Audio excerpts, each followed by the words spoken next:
கோடி மக்கள் வாழ்கிறான். 860 கோடி மக்களில் 150 கோடி மக்கள் வாழ்கிற இந்த நாட்டை தான் ஜாதகம், ஜோசியம், மண்ணாங்கட்டி, புண்ணாக்கலாம். இந்த ட்ரம்ப் உட்காந்து ஜாதகம் பார்த்துட்டு இருக்காரா?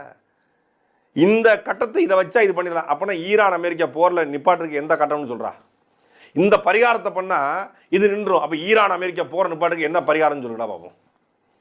பரிகாரம் பண்ணணும். சத்குரு சம்கார யாகம். சத்குரு சம்கார யாகத்தை இப்போ ஈரானை நடத்தினா, அமெரிக்காவுக்கு எதிராக நடத்தினா அமெரிக்கா அழிஞ்சிருமா?